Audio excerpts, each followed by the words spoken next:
Hello future officers, welcome back to my channel the banking society. तो कैसे हो आप सभी। फर्स्ट ऑफ ऑल सबको कॉन्ग्रेचुलेशंस कि आपने मेंस को क्लियर कर लिया और अभी आप इंटरव्यू की प्रिपरेशन आपकी और ज़ोर शोर से शुरू हो गई। और मुझे पता है बहुत ही प्राउड मोमेंट होता है मेंस को क्लियर करना, या जिनका फर्स्ट इंटरव्यू होगा उनके लिए तो बहुत ज़्यादा ही ये खुशी की बात होगी। और अभी तक आपको मेंस के मार्क्स नहीं पता है तो जो है आपको इंटरव्यू में अपना 100% देना है, बहुत अच्छे से प्रिपेयर करना है इसको। अभी तक जितना भी आपने प्रिपेयर किया है, maybe as a candidate मैं बता रही हूँ कि अधूरे मन से ही हो रहा होगा कि पहले मेंस का रिजल्ट देख लेते हैं, उसके बाद जैसा होगा इंटरव्यू की प्रिपरेशन करेंगे। तो अब वो समय आ गया है कि हमें बहुत अच्छे से प्रिपरेशन करनी है। फ्रेंड्स, मैं एक अपडेट देना चाहूँगी। हमारा जो कम्युनिटी ग्रुप था उसको मुझे हटाना पड़ा, कुछ रीजंस थे उसके पीछे। और मेरी वीडियोस भी इसी कारण से कुछ दिन से नहीं आ रही थी क्योंकि बैंक में कुछ इश्यूज चल रहे थे और थोड़ा बहुत सोशल मीडिया पॉलिसी को लेके भी, तो उसके लिए सॉरी। बाकी मेरा एक मेन चैनल जो है ग्रुप में, वहाँ मैं अपडेट्स देते रहती हूँ। नोट्स शेयर करना हो या फिर किसी भी तरीके का कोई भी टिप हो, किसी भी तरीके की कोई इनिशिएटिव हो, क्लासेस के लिंक हो, उसमें मैं डाल दिया करती हूँ, तो वो आप ज्वाइन कर सकते हो। तो चलिए बिना किसी देर के हम बात करते हैं इस वीडियो में क्या क्या होने वाला है। इस वीडियो को मैं थोड़ा छोटा ही रखूंगी, ज़्यादा इसको बड़ा नहीं बनाने वाली। मतलब छोटे छोटे वीडियोस 2-3 मैं एक दिन में पोस्ट कर दूंगी क्योंकि आप लोग को भी पता अभी हमारी लंबी छुट्टी है, सैटरडे संडे और 26 जनवरी की। तो मैं कोशिश करूंगी मैक्सिमम चीज़ें कवर करके मैं एक दिन में ज़्यादा से ज़्यादा वीडियोस पोस्ट कर दूँ। और इस वीडियो में मैं कुछ ऐसे टॉपिक्स की बात करूंगी, आपको समझाऊंगी या कैसे आंसर करना है या उसका आंसर क्या हो सकता है वो बताऊंगी, जो डायरेक्टली पूछ लिया जाता है और उसमें काफ़ी लोग कंफ्यूज हो जाते हैं, या फिर बहुत इंटरव्यू के पर्सपेक्टिव से बहुत ही इंपॉर्टेंट टॉपिक्स हैं, तो वो आपको देख के जाने हैं। आपका कॉन्फिडेंस बिल्ड होगा और मे बी उसमें मोस्टली क्वेश्चन आपके वहाँ इसी तरीके से पूछ लिए जाएंगे, तो मैं उसके लिए आपको तैयार करने वाली हूँ। तो चलिए एक एक करके हम सारे टॉपिक्स को देखते हैं, सारे क्वेश्चंस को देखते हैं। तो चलिए हम बात करते हैं अपने पहले क्वेश्चन की, जो कि होने वाला है बैंक क्या है, यानी कि what is bank. Interviewer direct ऐसे पूछ लेते हैं कि ठीक है बैंक को समझाइए, बैंक क्या होता है। तो बैंक को समझाने से पहले या उसका आंसर बताने से पहले मैं उसको थोड़े से सिंपलेस्ट वे में आपके सामने एक्सप्लेन करना चाहूँगी कि एक्चुअली में बैंक क्या है। तो बैंक एक फाइनेंशियल सुपरमार्केट आप बोल सकते हो। जिस तरीके से सुपरमार्केट आप जाते हो वहाँ पे आपको राशन, कपड़े, होम हाउस होल्ड की जो भी चीज़ें होती हैं, ज़रूरत का सामान, स्टेशनरी, सब कुछ आपको एक जगह पे मिल जाता है। सेम कॉन्सेप्ट है फाइनेंशियल सुपरमार्केट का कि फाइनेंस से जुड़ी यानी वेल्थ से जुड़ी, पैसे से जुड़ी जो भी चीज़ें आपको एक जगह वो मिल रही हैं, वो सर्विसेज आपको बैंक प्रोवाइड कराता है, तो उसको हम फाइनेंशियल सुपरमार्केट बोल सकते हैं। बट हमें आंसर ऐसे नहीं करना है, हमें थोड़े से वही कुछ टर्म्स को यूज़ करके प्रोफेशनल वे में आंसर करना है। तो किस तरीके से बोलेंगे, बैंक एक फाइनेंशियल इंस्टीट्यूशन है जहां पब्लिक के पैसों को सेफ रखा जाता है, डिपॉजिट्स को एक्सेप्ट किया जाता है और लोन प्रोवाइड कराया जाता है। ये 2-3 टर्म्स है जो आप अपने आंसर में इंक्लूड करके अपना आंसर प्रिपेयर कर सकते हो। तो इस तरीके से हम इसको आंसर कर सकते हैं। बिना देर किए हम चलते हैं अपने दूसरे टॉपिक पे या दूसरे क्वेश्चन पे। आज का हमारा दूसरा सवाल होने वाला है डिपॉजिट्स के टाइप क्या है, यानी डिपॉजिट कितने तरीके के होते हैं। आपसे ये भी डायरेक्ट क्वेश्चन किया जाता है, तो हमें आंसर करना है डिपॉजिट्स 2 तरीके के होते हैं।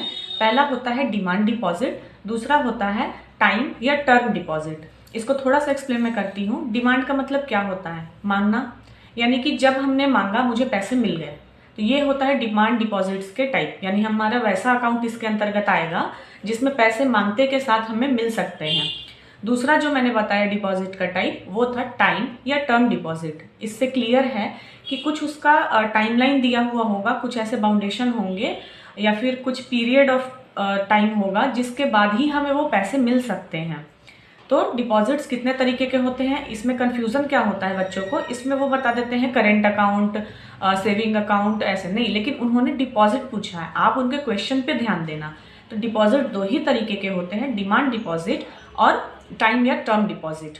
कहने का मतलब अब जो सेविंग अकाउंट वाला कॉन्सेप्ट आता है या करेंट अकाउंट या एफडी वाला, अब इसके अंदर वो आता है, ये इसके सब टाइप्स हैं, ठीक है। तो demand deposit and time and term deposit. अब डिमांड डिपॉजिट्स में 2 अकाउंट्स आते हैं। कौन कौन से ऐसे अकाउंट होंगे कि जब भी हम डिमांड करेंगे हमको पैसे मिल जाएंगे, तो इसमें आता है सेविंग अकाउंट और करेंट अकाउंट। इसी को लोग डायरेक्ट भी क्वेश्चन इससे भी आता है कि कासा क्या होता है। तो C for current, A for account, S for saving, A for account, उसी को बोलते हैं कासा, ठीक है। डायरेक्ट अगर पूछा जाए कासा क्या है तो वो हो जाएगा हमारा current account and saving account. ठीक है, अब हम बात करते हैं टाइम एंड टर्म डिपॉजिट में कौन कौन से अकाउंट आते हैं। तो इसमें भी 2 अकाउंट्स आते हैं, एक होता है आरडी, एक होता है एफडी, और दूसरा टर्म आता है राफा का। ठीक है, रेकरिंग डिपॉजिट अकाउंट, मतलब रेकरिंग अकाउंट बोल देते हैं ऐसे, और फिक्स्ड अकाउंट बोलते हैं। तो राफा में वो हो गया RAFA। तो कासा और राफा का भी कॉन्सेप्ट इसमें आपका क्लियर हो गया, आई होप। अगर कोई भी डाउट आ रहा है आप कमेंट में ज़रूर पूछ लेना मेरे से, मैं वहाँ पे रिप्लाई कर दूंगी, क्योंकि मुझे पता नहीं होता है ना कि आप में से किसको किस तरीके का डाउट आ रहा है, तो उसके लिए आप फ्री हो। तो चलिए तीसरे हम टॉपिक की बात करते हैं। And sorry for the noise, morning का टाइम है तो आपको पता है थोड़ी बहुत बैकग्राउंड में थोड़ी जो डिस्ट्रैक्शन हो रही है, जो भी डिस्ट्रप्शन हो रहा है, तो उसके लिए थोड़ा सा आप एडजस्ट कर लेना, क्योंकि रात का अगर मैं वेट करूँगी तो काफ़ी चीज़ें मिस हो जाएंगी, उतने टाइम में मैं कवर नहीं कर पाऊँगी। तो चलिए बिना किसी देर के हम अपने थर्ड क्वेश्चन पे आते हैं। हमारा तीसरा क्वेश्चन है कि बैंक के फंक्शंस क्या क्या हैं। बैंक के फंक्शंस को हमें एक्सप्लेन करना है। उसके पहले मैं 2 चीज़ें बताऊंगी। अगर आपसे पूछा जाए आपके लाइफ का क्या पर्पस है, तो आप 2 चीज़ों में इसको डिफाइन कर सकते हैं। प्राइमरी पर्पस होगा कि नहीं ये चाहिए तो चाहिए, या फिर नीड जो होती है, बेसिक नीड या प्राइमरी नीड, खाना है, मकान है, रोटी कपड़ा मकान जो आपने सुना होगा, सेम चीज़ बैंक में भी आता है। उसके बाद भी बहुत ज़रूरतें हैं जिसको हम सेकेंडरी में डालते हैं, तो वही सेम चीज़ है बैंक में। बैंक के भी 2 फंक्शन 2 तरीके के होते हैं। एक प्राइमरी फंक्शन है जो उसको करना ही करना है और उसका मतलब मेन जो वर्क है वही है, और दूसरा सेकेंडरी फंक्शन है जिसको ये प्राइमरी फंक्शन के बाद उसको रखा जाता है, वो सब भी बैंक्स करते हैं। जैसा कि डेफिनेशन से हमारा क्लियर था, बैंक का क्या काम था, डिपॉजिट्स को एक्सेप्ट करना, लोन को देना और पब्लिक के पैसे को सेफ रखना, मेन काम वही है। लेकिन इसका मतलब ये नहीं है कि बैंक और इसके अलावा कुछ काम नहीं करता है। जैसा कि मैंने ये भी एक्सप्लेन किया, सुपरमार्केट मतलब जितना भी फाइनेंस रिलेटेड चीज़ें हैं बैंक सब करता है, लेकिन उसको कैटेगराइज किया गया है। तो इसका आंसर हमें करना है। अगर आपसे पूछा जाए बैंक के फंक्शन क्या है, तो हम बताएंगे सर बैंक 2 तरीके से फंक्शन करता है। एक उसका प्राइमरी फंक्शन होता है, दूसरा उसका सेकेंडरी फंक्शन होता है। प्राइमरी फंक्शंस में डिपॉजिट्स आते हैं, लोन्स जो प्रोवाइड कराता है बैंक वो आते हैं। इसके अलावा विड्रॉ जो हम लोग करते हैं, मतलब पैसा हमने दिया, विड्रॉ किया, वो भी चीज़ है। डिपॉजिट, विड्रॉल और लोन्स एंड एडवांसेस जो होते हैं वो प्राइमरी फंक्शन है। वहीं दूसरी तरफ सेकेंडरी फंक्शन में लॉकर की फैसिलिटी, इंटरनेट बैंकिंग, डेबिट या फिर क्रेडिट कार्ड जो प्रोवाइड कराया जाता है, गिफ्ट्स कार्ड का जो कॉन्सेप्ट आता है, ये सब जो चीज़ है, बैंक का इंश्योरेंस आप पढ़ोगे, वो सब जो है सेकेंडरी फंक्शन आती है बैंक के। अब थोड़ा सा मैं इसका भी ओवरव्यू आपको दे देती हूँ। लॉकर फैसिलिटी से क्या समझते हैं आप, तो बैंक को आपका कुछ भी चीज़ सुरक्षित, जैसे पैसे, गोल्ड की ज्वेलरी हो गई या कोई भी वैल्यूएबल चीज़ अगर आप बैंक के पास रखते हो तो उसके बदले आप बैंक को कुछ रेंट पे करते हो, वो चीज़ होती है लॉकर फैसिलिटी। तो ये इससे भी बैंक को फ़ायदा है और ये भी फाइनेंस से जुड़ी हुई चीज़ है, तो ये आप कर सकते हो। इंटरनेट बैंकिंग जो सर्विसेज है वो ऑनलाइन मोड में हो। सिंपल मैं एक लाइन में इसको एक्सप्लेन कर रही हूँ, ये भी बहुत डेप्थ में अपना अपना टॉपिक सब अलग है। तीसरा मैंने बताया था डेबिट या फिर क्रेडिट कार्ड का कॉन्सेप्ट। तो वो चीज़ क्या होता है, कार्ड के फॉर्म में आप मनी का फ्लो कर रहे हो, मतलब यूज़ कर रहे हो, वो आपको कार्ड के फॉर्म में वो सर्विस प्रोवाइड करा देता है।